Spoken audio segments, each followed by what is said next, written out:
Swayam Prabha. Digital India. Educated India.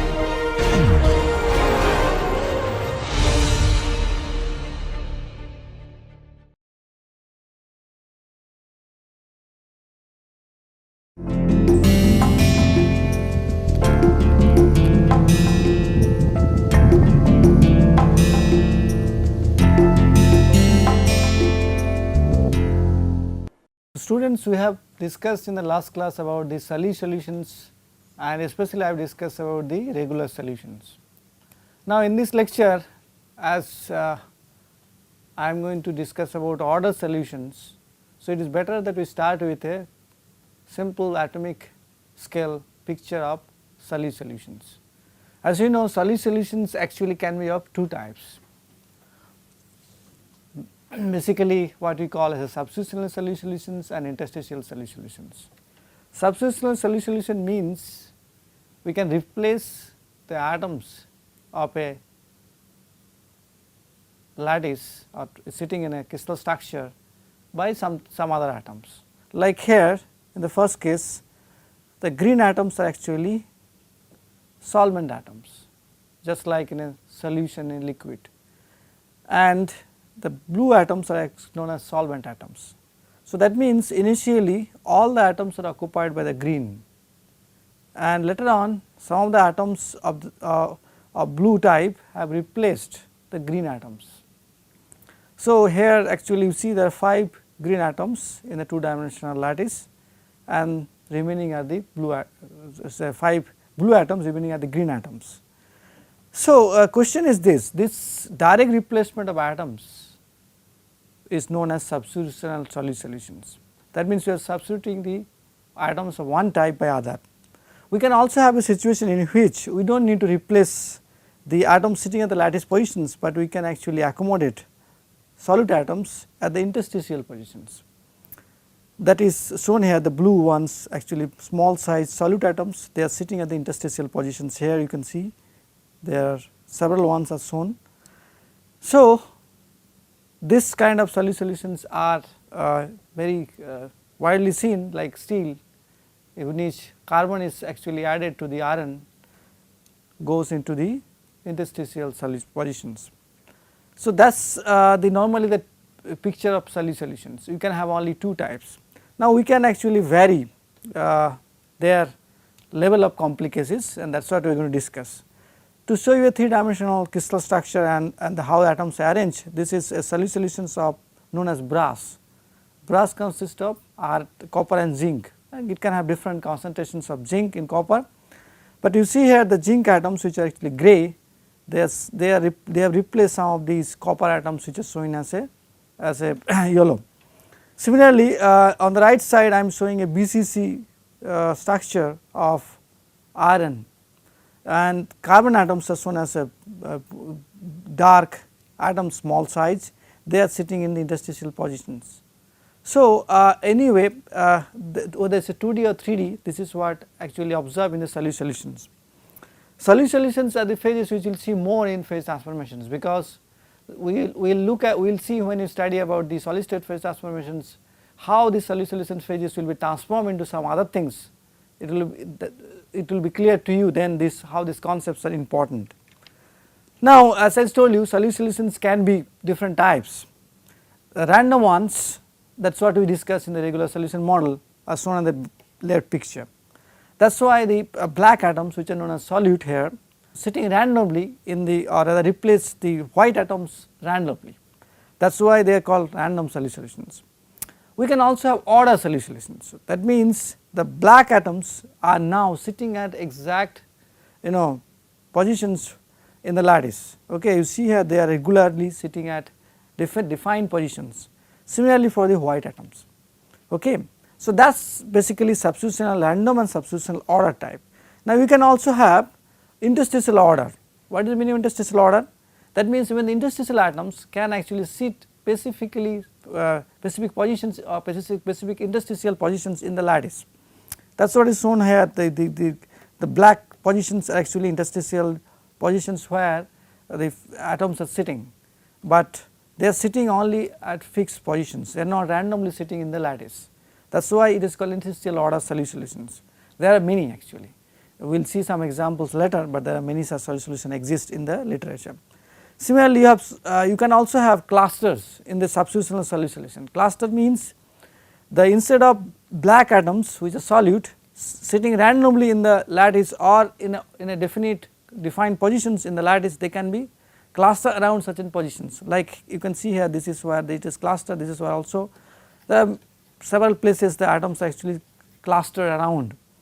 Cluster means they are sitting together, they are not widely dispersed in the lattice positions. So that means substitutional solutions can be of three types: random, cluster type or order type. Now depending on their nature, the free energy curves will change. In fact, some of these I will discuss in the lecture today. To give you a better idea of what is a kind of order disorder, because ordering is very important for us. See, this is a BCC unit cell. Okay, why it is a BCC unit cell? Because all the atoms are actually similar type sitting at the corners of the cube and the center of the cube. There is no difference of type of atom sitting at these positions. On the other hand, the moment I put a specific, suppose pink color atoms in the body center positions, whereas the corners of the cubes are occupied by the green atoms, then it is called B2 structure. The reason being is that we can have actually two different lattices here. One lattice, so which is simple cubic, occupied by only the green atoms, other lattice which is also a simple cubic type, in which these pink color atoms will be occupied. So that means we can actually talk about two different lattices in the B2 structures. On the other hand, in the BC structure it is a simple lattice, that is the body center cubic, because we do not differentiate type of atoms sitting at the corners or at the body center. But here we are specifically allowing green atoms sitting at the corner positions and the pink atoms sitting at the center positions. So this is known as beta bus, like I discussed, or this is known as beta prime bus, because this is order. So this is the first type of ordering we actually normally observe. BCC transforming into B2 is the order disorder transformations. Okay. Now how this will happen and what are the thermodynamics and all this we will discuss later part, but to make you clear that this is phase transformations, by the way. Now we can complicate more, but they are not complicated structures. Okay, let us look at silver copper. Silver copper is a classic order disorder phase transformation system. Copper atoms, if I allow them, this is a phase center cubic structure. Suppose if atoms are randomly sitting in the phase center cubic structure like copper and silver, there is no specific type of atom sitting at the different positions, then we call it FCC. But the moment copper atoms are only sitting at the 4 FCC positions and corner as well as 2 FCC positions, then it is called as order structure. Here if you look at carefully, there are 1, 2, 3, 4 copper atoms in the unit cell, but each copper atom is shared by 2 unit cells, because they are sitting at the phase center position. So there are actually 2 copper atoms per unit cell effectively. On the other hand, there are one gold atom coming from the corners, because corners are shared by the 8 cubes, and one coming from the phase center positions. So there are 1 or 2, so therefore 1 plus 1 is 2. So that means there are 2 gold atoms and 2 copper atoms. So that means this is a CuAu structure. This is known as L21 structure, okay, because atoms are actually occupying specifically 4 phase center positions by the copper and corner atom plus 2 phase center positions by the gold. We can change the situation completely other way. How? Suppose if I put corner atoms as a copper and all the phase center positions atom as a gold, then I will have what is known as Au3Cu structure. Very clear, there are 6 gold atoms in the lattice, and as you know, each gold atom is shared by 2 unit cells. There are actually 3 gold atoms, but there are only 1 copper atom effectively in unit cell, because these corners are shared by the 8 cubes. So that is why it is called Au3Cu structure. This is actually known as L12 structure, order structure. Okay. So you can clearly see, by simply form a disorder structure we can build in order structures in a variety way. one is B2, then this L12, L21, different kind of structures can be created. Okay, now there is another example I like to give, which is the classical example known as Ni3L.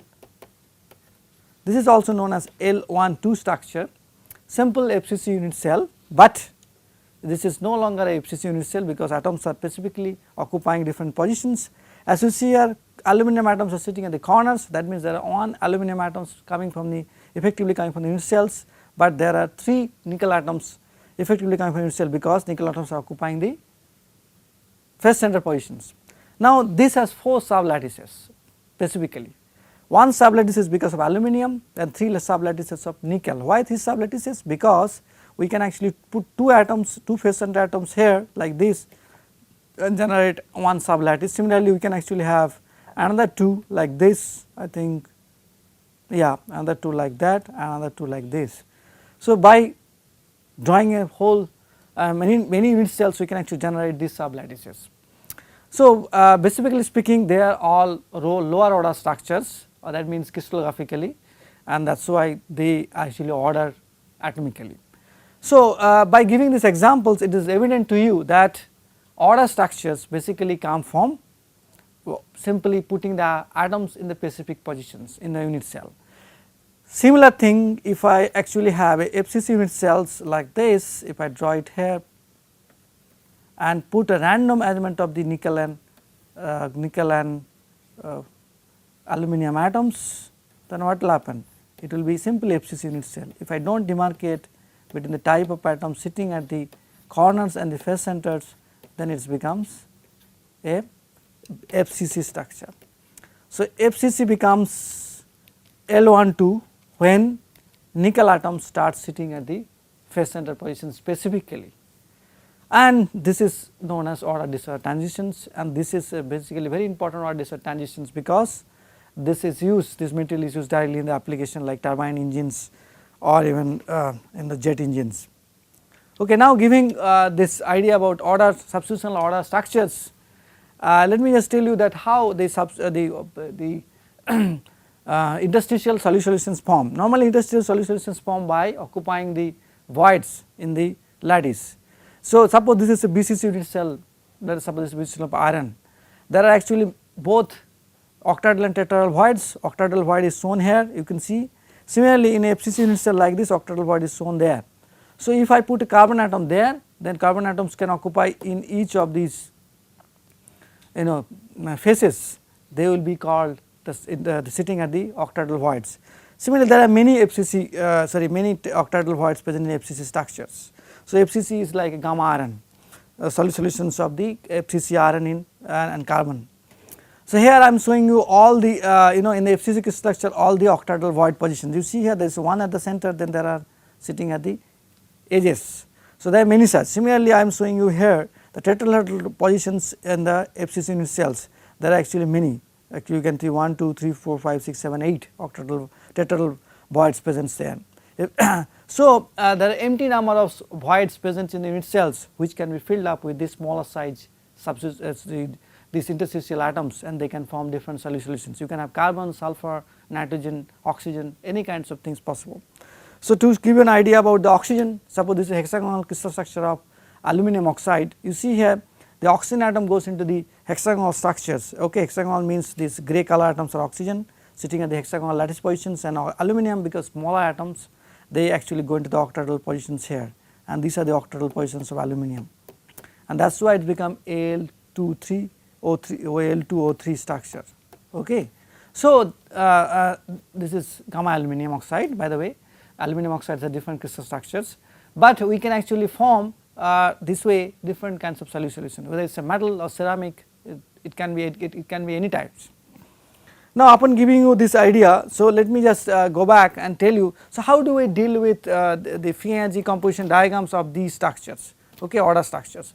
As you have seen, the most of these order structures, now I will go to the board and discuss, most of the order structures actually are stoichiometric compounds, like I told you about Ni3L. It has a very specific compositions like 75% nickel and 25% aluminum. That means in the unit cell there must be 3 atoms of nickel and 1 atom of aluminum. Similarly, I told you about the Au3Cu structure, this is also L12 structure, or you can have AuCu structure, this is an order tetragonal structure L21, or you can have copper zinc which is a B2 structure. Okay. So, these are all different order structure, but if you see carefully they all has specific stoichiometry. Okay. So, what does it mean? That means that they are stable only at fixed compositions, but fortunately in metallurgy all these compounds can accommodate little bit of compositional change. Okay. We are lucky enough that this happens, they are not actually specifically compounds, but there are crystals which are specifically line compounds in the phase diagrams, but none of these are actually. Like if I talk about AuCu and AU3Cu, both of them has about 5 to 10% compositional differences accommodated from, suppose this is 75 25, so you can actually start from 65 to about 85. Similarly copper can be changed like that. So copper zinc actually has a large compositional change, this is basically 50-50 percentage copper, 50% zinc, but in the center of the phase diagram of copper zinc you will see that this has a range of composition in which the B2 structure is stable. So how do I show it in the free energy composition diagram? Suppose if I draw free energy composition diagrams of a compound which is as a very small range of solubility, then it will be like this.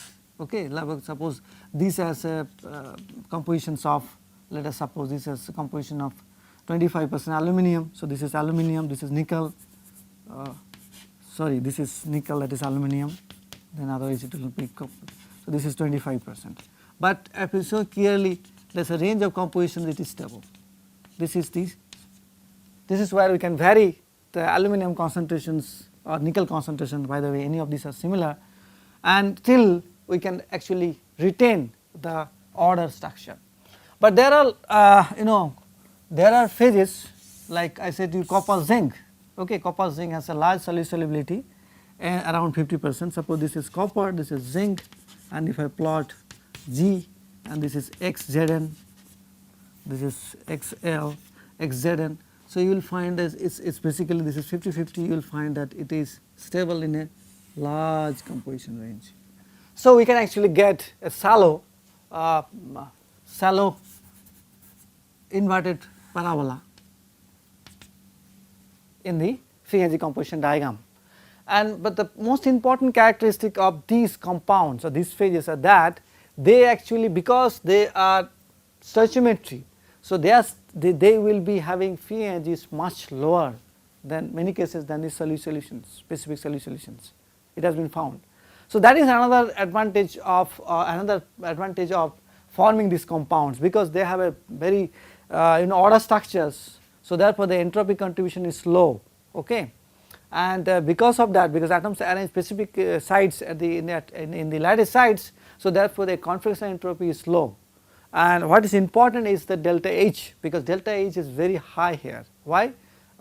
Because compound formations leads to a lot of energy release, and that is why the delta H is high, but delta S, the entropy change, is not very high.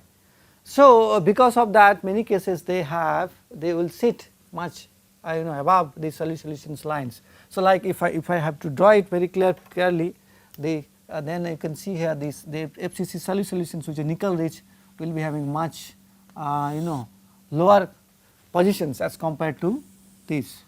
Now if I want to find out the stability conditions for that, obviously, then what I should do? I should draw a tangent, common tangent between them, and that common tangent between them will tell you the solubility or the stability of these phases. Okay, as you can clearly see here, stability of these phases. Okay, so that tells me that this is stable at 25%, but this is also stable between these, and this is stability of the compositions of the gamma solution. So this is G gamma and this is G Ni3Al. Similarly here, as you know, this is beta brass. So obviously before that there will be alpha brass, very clear. Alpha brass has a composition large, it's basically also a stoichiometric compound, but it has a large solubility limits, and that is why this will be having, because this is stable from 0 to 40%, this will be like this. then you can actually draw a common tangent and find out the stability change. This is 50 or this is probably 40% or something like that.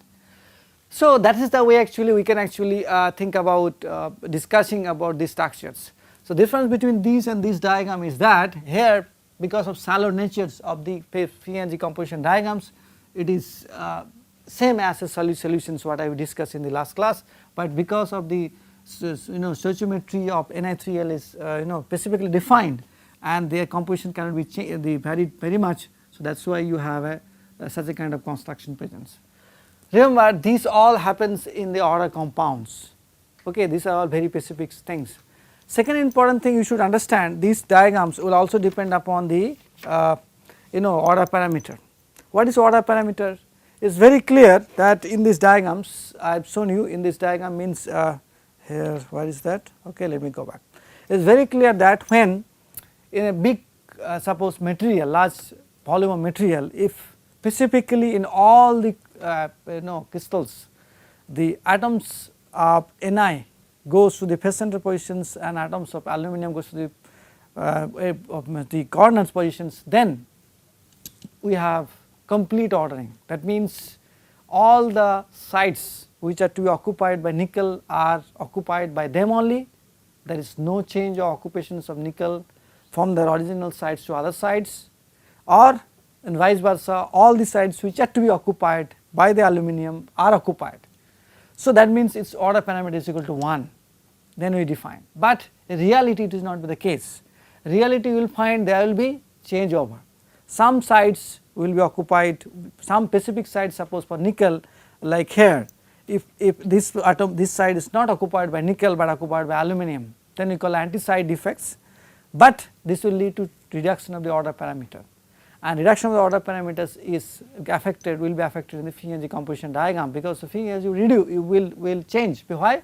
Because the moment we will have anti-sides, entropy will change, because you are then having little more randomness than a perfect order state. In a perfect order state it is completely randomless, but the moment you bring in these anti-side defects or some voids, suppose some nickel positions are not occupied by aluminum or nickel atoms, this remains a void, then what will happen? Entropy of that system will be much higher than a completely order structures. The moment you change the entropies, the free energy curve's position will change, and the moment free energy curve position will change, the stability will change. This can be seen easily. Suppose if I have this curve, okay, let me just little bit redraw it and tell you how it can happen. Suppose this curve goes down little bit, suppose instead of this let me draw with some other color, okay, this is red color chalk. Suppose if the entropy increases and this goes down, free energy is still lower. Okay. Now what will happen? The common tangent will be little bit changed. So you see here the stability. Earlier stability was here, somewhere there, stability compositions, and this one although does not change much, but the composition stability is stable composition for the gamma phase, which is FCC solutions of nickel, has been decreased. So rather the range in which gamma plus Ni3Al is stable has increased. So that is what happened in natural aspects. Naturally these are the situations are observed, naturally these situations are very observed, because nickel aluminum has been studied extensively in the literature. So by changing the order parameter, basically we can do that. How do I define the order parameters? Order parameters are defined like this. It is basically S is basically equal to PAB minus PAB random or something, let me just check, random, yes, random minus PAB minus PAB, what is that, complete order, no, this is maximum value minus random. Let me explain it. This PAB at the top in the numerator, the first one tells you the probability that all the sites, how many sites are occupied by A or B atoms, minus if it is completely random structure, then obviously there is no specificity of the occupations of the atoms in the lattice sites, divided by if it is fully ordered structure. Suppose the denominator where is suppose PAB max means it is a fully ordered structure, then what will happen? Every atom is sitting at the specific positions minus random structure. So, this value is much higher than this value.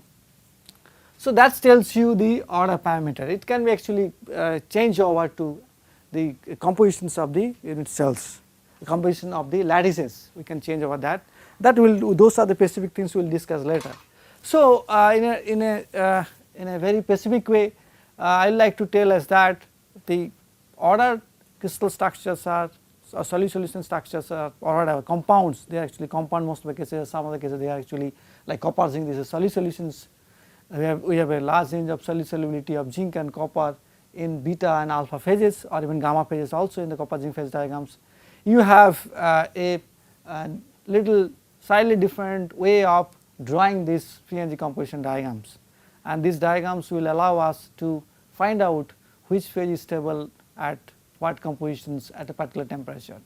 Fine. So, in the next class we will simply go ahead and discuss about some of the aspects of equilibrium in heterogeneous systems. Although we have discussed few of these stuff, but specifically we will go into details. As you see in the books, if you go back to the books, it tells you how we can actually get these free energy composition diagrams for different systems, and that is what is very important. To understand that, you need to have a little bit idea about the phase diagrams, because I will be drawing phase diagrams and show you the free energy composition corresponding free energy composition diagrams at different temperatures, to show you how these free energy composition diagrams are important in terms of obtaining the phase stability. We will do that in the next class. So, hopefully you will be able to catch it up. Thank you.